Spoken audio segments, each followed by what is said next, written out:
Sir general గా నేను previous different coaches law of attraction కూడా అటెండ్ అయ్యాను సార్. ఓకే. అయితే ఇక్కడికి ఉన్న డిఫరెన్స్ ఏంటంటే మీరు రూట్ లెవెల్లో నుంచి తీసుకొస్తున్నారు. ఓకే. ఇప్పుడు ఎందుకంటే మనకు రూట్ బాగుంటే ఫ్రూట్ బాగా వస్తుంది. Correct. కానీ ఆ రూట్ లెవెల్లో చెప్పే వాళ్ళు భూతద్దం పెట్టి వెతికినా దొరకరు సార్. అందులో మన లాంగ్వేజ్ లో తెలుగు అర్థమయ్యే విధంగా చెప్పే వాళ్ళు దొరకరు సార్. మీరు ఒక వజ్రం లాంటి వాళ్ళు మాకు. మేము ఎంత మంచిగా చూసుకుంటే మీ కంటే అంత నాలెడ్జ్ గెయిన్ చేసుకుని మా జీవితాన్ని నెక్స్ట్ లెవెల్కి తీసుకెళ్ళవచ్చు. ఎస్.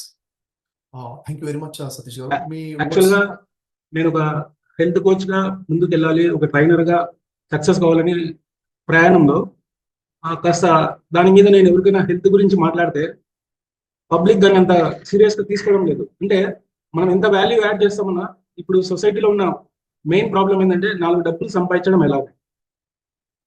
ఆ డబ్బులు సంపాదించే క్రమంలో మనం వెల్త్ క్రియేషన్ ఏ విధంగా చేయొచ్చు, ఒక డిఫరెంట్ సెగ్మెంట్ లో మనం సంపాదించి 10 మందికి ఎలా సంపాదించే మార్గం చూపించచ్చు అనే విషయంలో నేను వర్క్ చేస్తున్నాను సార్ లాస్ట్ 2 years నుంచి. Very good. ఇప్పుడైతే ఈ మన కోర్స్ అటెండ్ అయిన డే నుంచి కూడా ఆ చేసే క్రమంలో ప్రతిరోజు నేను ప్రాఫిటే తీసుకుంటున్నాను. అది నాకు చాలా విచిత్రంగా ఉంది, నాకే షాకింగ్ ఉంది. కంగ్రాచులేషన్స్. ఏదైతే నేను చేసే జర్నీ లూప్ లైన్ నుంచి ఈరోజు మెయిన్ లైన్ వచ్చింది.